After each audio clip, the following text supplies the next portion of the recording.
So, praying, sorry.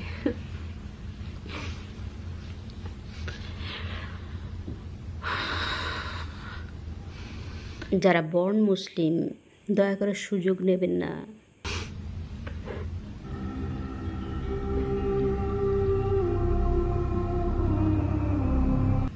এমন কারোর কাছ থেকে যাদেরকে তাদের পরিবার ত্যাগ করেছে, যারা নিপীড়নের শিকার, জাস্ট এটুকু জেনে রাখুন আল্লাহ সব সময় তাদের সঙ্গে আছেন।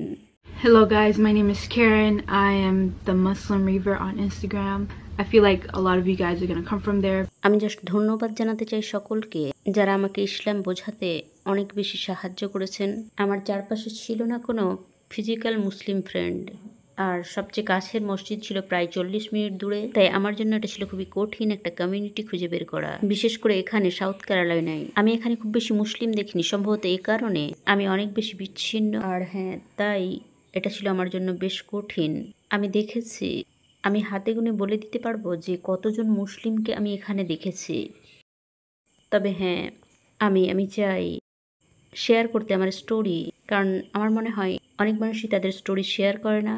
আমি ইসলাম গ্রহণ করেছি 28শে ডিসেম্বর 2020। চলুন একটু স্মরণ করে নিই আমার শাহাদার আগের 8 মাস। আমি নিকটবর্তী হতে চাইছিলাম গডের নিকটবর্তী হওয়ার একটাই উপায় আমার জানা ছিল, তা হলো বাইবেল স্টাডি করা। আমার পিতামাতা ছিলেন খ্রিস্টান, তারা সত্যিই ছিলেন না খুব ধার্মিক খ্রিস্টান। আমি সত্যিই কখনোই চার্চে যাইনি, তবে আমার মম সাইডের ফ্যামিলি ছিলেন সত্যিই ধার্মিক। আমার 2 আঙ্কেল ছিলেন, তারা ছিলেন প্যাস্টর্স। আর আমি কখনোই চার্চে যাওয়া পছন্দ করতাম না। এর বিশেষ কারণ হলো চার্চে সবসময় স্প্যানিশ ভাষায় কথা বলা হতো, আর স্প্যানিশ ছিল আমার সেকেন্ড ল্যাঙ্গুয়েজ। এটা জাস্ট 1 বছরের জন্য ছিল, তারপর আর ছিল না।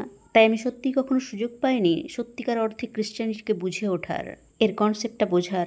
তো আমার শাহাদার ঘোষণা দেওয়ার 8 মাস পূর্বে আমি সত্যি গডের নিকটবর্তী হতে চাইছিলাম। তাই আমি সিদ্ধান্ত নিলাম একটা বাইবেল কেনার আর চার্চে যাওয়ার। মূলত এটা ছিল কোভিড এইসবের কারণে।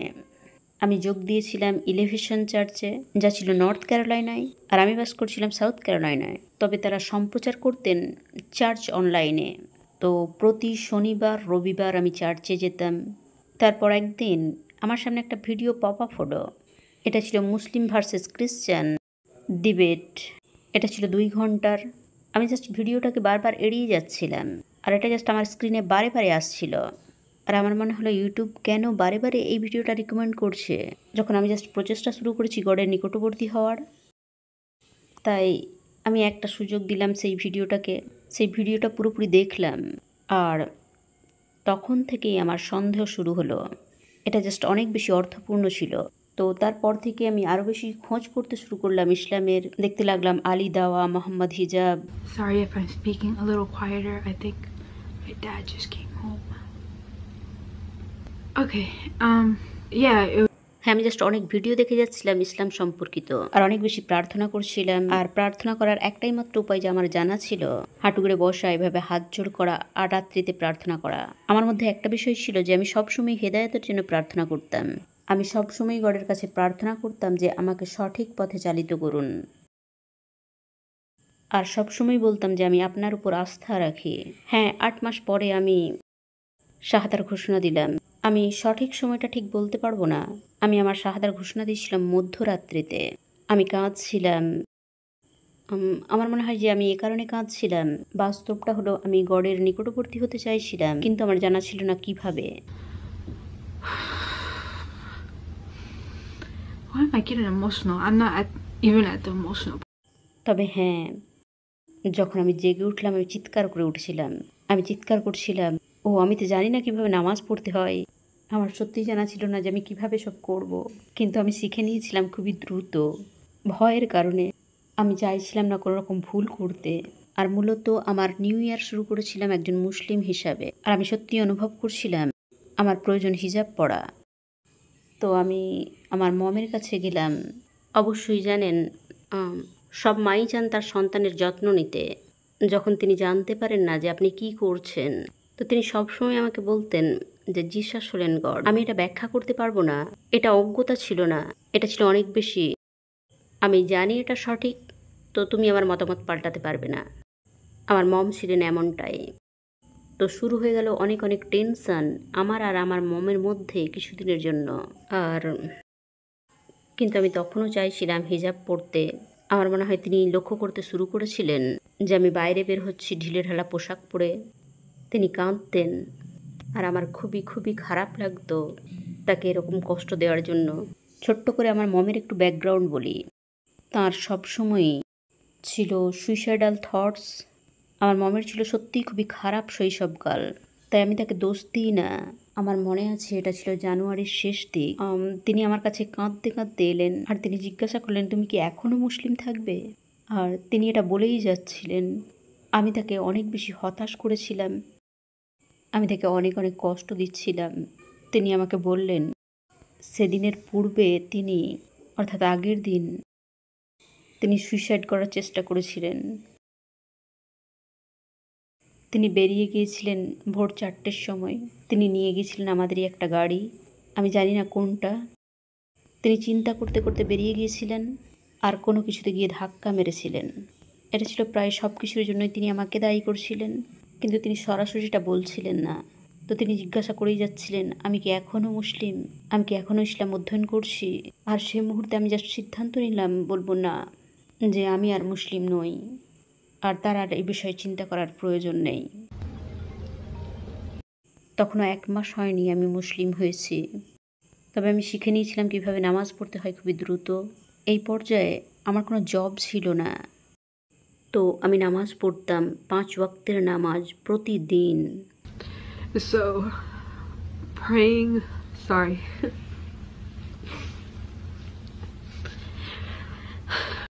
কোনো রকম উপাসনা না করা থেকে প্রতিদিনের নামাজ পড়া আর চেষ্টা করা ভালো কাজ করার নিজের পিতামাতার জন্য, এটা ছিল খুবই ওভারওয়ার্মিং, খুবই খুবই আবেগপূর্ণ। এটা আমার ঠিক স্মরণে নেই যেটা আগে না পরে আমার মম যেভাবে আমার কাছে এসেছিলেন আর আমাকে মিথ্যা বলতে হয়েছিল। আমি বিষয়টা ড্যাডকে জানালাম। যদি আপনারা আমাকে ভালোভাবে না জেনে থাকেন, আমি পড়েছি বহু বই, আর তিনি আমাকে বললেন যে আমাকে অনেক বেশি প্রভাবিত করা হয়েছে আর শয়তান আমাকে প্রভাবিত করেছে। আর আমি জাস্ট অবাক হয়ে গিয়েছিলাম, কারণ তিনি ছিলেন আমার ড্যাড আর তিনি ছিলেন অনেক বেশি নম্র আমার মমের তুলনায়। আমি তাকে বললাম কোরআনের বিষয়ে, আর তিনি আমাকে বললেন ওই গ্রন্থটা ছুঁড়ে ফেলে দাও, না হলে আমি তোমাকে ছুঁড়ে ফেলে দেব। আর আমি বুঝতে পারছিলাম না আমি কি বলবো। যে মানুষদের আপনি সবচেয়ে বেশি ভালোবাসেন তাদের থেকে এই কথা শোনা, এটা ছিল খুবই কঠিন। যখন থেকে কোভিড শুরু হয়েছিল, আমি খুবই সংগ্রাম করছিলাম একটা জব খোঁজার জন্য। যে সমস্ত বিল আমাকে পে করতে হতো সেগুলো আমি আর করতে পারছিলাম না, তো আমার মম দায়িত্ব নিলেন। এটা ছিল অনেকটাই বোঝা। তার উপর বুঝতাম আমি অনেকটা কারণ এই চাপের। আমি আল্লাহর কাছে চেয়েই যাচ্ছিলাম, please give me a job, যাতে করে আমি সুখী হই। আরও একটা বিষয়ের প্রার্থনা আমি করতাম, কিছু মুসলিম বন্ধুর অথবা এমন কেউ যিনি মুসলিম আমার কাছাকাছি, জানেন, যার মধ্যে আমি খুঁজে পেতে পারি শান্তি। তো অবশেষে আমি একটা কল পেলাম রিটেল স্টোর থেকে, যেখানে আমি অ্যাপ্লাই করেছিলাম। আমি সেই জবেতে গেলাম। এটা ছিল ঘন্টায় পেমেন্ট আর খুবই কম। এটা ছিল এক প্রকার নাথিং। এর মাধ্যমে আমি বিল পেমেন্ট করতে সক্ষম হতাম না, যা আগে আমি করতাম যদি আমি জবটা পেতাম, আর তাও ছিল পার্ট টাইম। তো সেটা হতো আরও খারাপ। আমার কাছে এটা যথেষ্ট হতো না সব কিছু পেমেন্ট করার জন্য। জানেন, সেখানে যিনি ম্যানেজার ছিলেন তিনি ছিলেন খুবই ডিসরেসপেক্টফুল, ডিসমিসিভ। আমি সিদ্ধান্ত নিলাম ছেড়ে দেওয়ার। আর আমি যখন সেখান থেকে বেরিয়ে এলাম, আমি জাস্ট কান্নায় ভেঙে পড়লাম। সেই পর্যায়ে আমি প্রায় 100টার বেশি অ্যাপ্লাই করেছিলাম জবের জন্য। আমি জাস্ট একটা কিছু পেতে চাইছিলাম। তো আমি জাস্ট আমার গাড়িতে বসে বসে কাঁদছিলাম আর আল্লাহকে বলছিলাম, কেন কেন আমার সঙ্গে এরকম করছেন, যখন আমি আপনার কাছে এত এত দোয়া করেছি, কেন তিনি আমাকে সুখী করছেন না। মূলত আমি কাঁদছিলাম আর দোষ দিচ্ছিলাম আল্লাহকে সব কিছুর জন্য। তো তারপর আমি একটা কল পেলাম, এমনকি একদিন পরেই। এটা ছিল সেই একই রিটেল স্টোর থেকে, কিন্তু এটা ছিল ভিন্ন লোকেশনে। আমি ভাবছিলাম না যে কোনো আশা আছে। আমি তখনও আল্লাহর উপর রেগেছিলাম। আমাকে ইন্টারভিউর জন্য ডাকা হয়েছিল তার পরের দিন। আর যখন আমি সেখানে পৌঁছালাম, দ্য ম্যানেজার, তিনি ছিলেন সত্যিই খুবই ভালো। তিনি আমাকে হাসালেন কয়েকবার। তিনি আমাকে জিজ্ঞাসা করলেন, আমি কি সুপারভাইজার হতে চাই? প্রথমত আমার মনে হলো আমার ১৯ বছর বয়স, কেন তিনি আমাকে জিজ্ঞাসা করছেন? আমি উপযুক্ত নই ওই পজিশনের জন্য। কিন্তু আমি বললাম, হ্যাঁ, আমার দায়িত্ব কি হবে? তো তিনি সব কিছু ব্যাখ্যা করে আমাকে বোঝাতে শুরু করলেন। আর এটা ঘটলো খুবই দ্রুত। তিনি সমস্ত দায়িত্ব আমাকে বুঝিয়ে দিলেন। তিনি আমাকে কল ব্যাক করলেন আমার সমস্ত ব্যাকগ্রাউন্ড চেক করার পর। তারপর তিনি আমাকে সমস্ত স্টাফের সঙ্গে পরিচয় করাতে নিয়ে গেলেন, যারা আগে থেকেই সেখানে কাজ করতেন, যাদের আমাকে সুপারভাইজ করতে হবে। সেখানে ছিলেন ৩ জন মহিলা। যে মুহূর্তে আমি তাদের দেখলাম, আমি তাদের থেকে দৃষ্টি ফেরাতে পারলাম না। তারা ৩ জন ছিলেন মুসলিম। যেভাবে আমি তা বুঝতে পারলাম তা ছিল পর্দা নিশ্চিত রূপেই। ওই মহিলাগুলি ছিলেন অনেকটাই বয়স্ক। আমার মনে হয় না যে তারা এমনকি জানেন যে তারা আমার উপর কতটা প্রভাব ফেলেছিলেন। কারণ আমি আল্লাহর কাছে বন্ধু চেয়েছিলাম। আমি আল্লাহর কাছে চেয়েছিলাম অ্যাটলিস্ট আমাকে দেখাতে একজন মুসলিমকে, সান্ত্বনার জন্য আমার চারপাশে মুসলিমের উপস্থিতি। কারণ আমার মনে হয়েছিল গোটা পৃথিবী যেন আমার বিপক্ষে চলে গিয়েছে। অল্প সময়ের জন্য তাদের সঙ্গে সেখানে আমি ছিলাম। তারা আমাকে অনেকটা সান্ত্বনা দান করেছিলেন। তারা খুব বেশি ইংলিশ জানতেন না, কিন্তু তারা অনেক সাহায্য করেছিলেন আমাকে উচ্চারণের ব্যাপারে। তারা ছিলেন খুবই ওয়েলকামিং। একটা সময় এসে আমি তাদের জানালাম, হে, আমিও মুসলিম যথারীতি, আর আমি সত্যি সত্যি তাদের প্রতি কৃতজ্ঞ। তারপর আমি চলে এলাম। এটা ঘটেছিল খুবই খুবই দ্রুত। আমার হাতে এসে গিয়েছিল আমার সমস্ত পেপার ওয়ার্ক, রেজিউম, সব কিছুই ছিল আমার হাতে। আর আমি গাড়িতে ঢুকলাম, আর আবারও আমি কান্না জুড়ে দিলাম। আমি ছিলাম খুবই আবেগপ্রবণ। এইবার আমি কাঁদছিলাম আর আল্লাহকে বলছিলাম, আমাকে ক্ষমা করে দিন। আপনাকে দোষ দেওয়ার জন্য। সেই দিন থেকে আমি এখনও কাজ করছি সেখানেই। আমি সুখী। আমি সত্যিই খুবই সুখী। আল্লাহ আমাকে দিয়েছেন সেই সব কিছু যা আমি চেয়েছিলাম। এখন দিনের পর দিন এখন আমি শিখছি আল্লাহর উপর আরও বেশি আস্থা স্থাপন করা।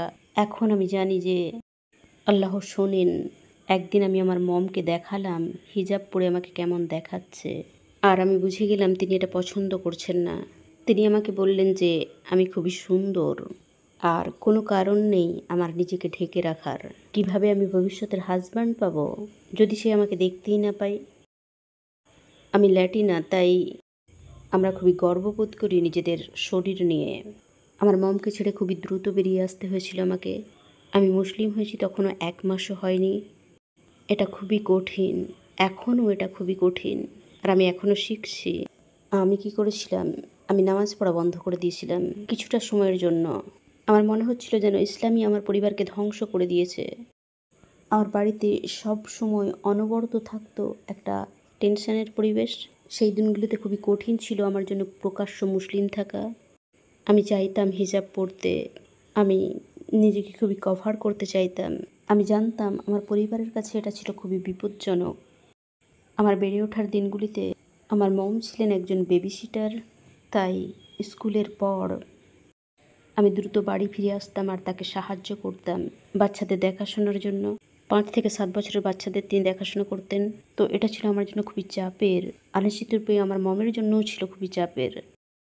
তো আমি স্কুল থেকে বাড়ি চলে আসতাম, জাস্ট সরাসরি বাড়ি চলে আসতাম, কারণ আমি জানতাম আমার মমের অ্যাংজাইটি, স্ট্রেস, এগুলো জাস্ট আমার কাঁধের উপরেও বোঝা হয়েছিল।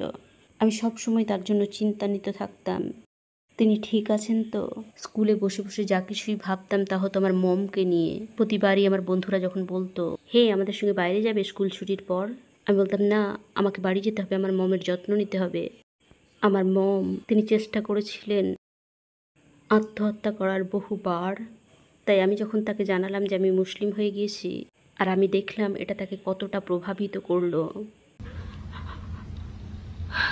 আমি জাস্ট মিথ্যা বললাম।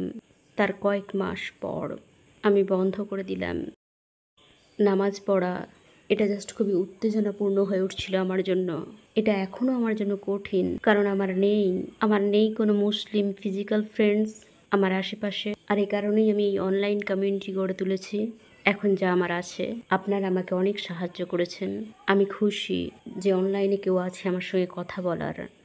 আমি খুবই খুশি যে আমি এখন সক্ষম যে কাউকে প্রশ্ন করাই, আর সক্ষম 1 সেকেন্ডের মধ্যে উত্তর পাওয়াই। আমি সবার কাছেই কৃতজ্ঞ যারা আমাকে মেসেজ করেন, DM'd me on Instagram.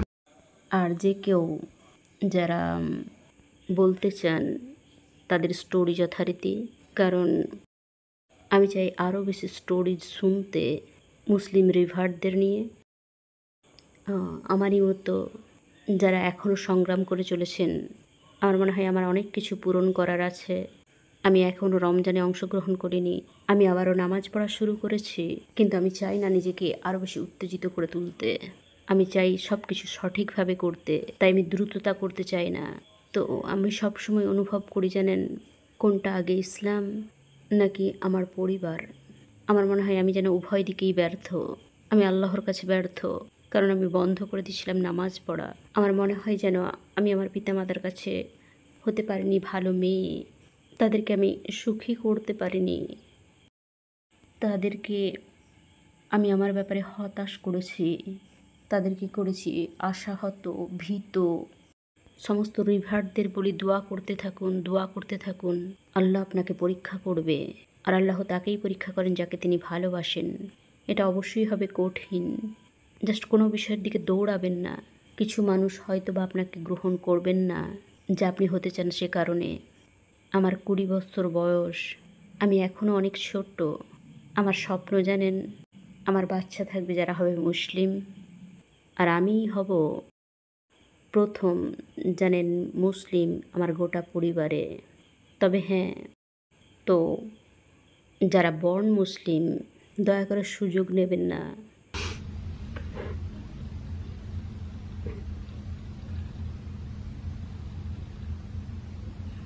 এমন কারোর কাছ থেকে যাদেরকে তাদের পরিবার ত্যাগ করেছে, যারা নিপীড়নের শিকার, জাস্ট এটুকু জেনে রাখুন, আল্লাহ সব সময় তাদের সঙ্গে আছেন। আল্লাহ সব সময় আছেন, দোয়া করতে থাকুন। কখনোই দোয়া করা বন্ধ করবেন না, কখনোই নামাজ পড়া বন্ধ করবেন না, কারণ দিন শেষে যদি আপনার কেউ না থাকে, আপনি একাই যথেষ্ট, আর আছেন আল্লাহ। আর এটাই সব কিছু যা আপনার প্রয়োজন। I just want to say thank you for watching. Thank you for listening.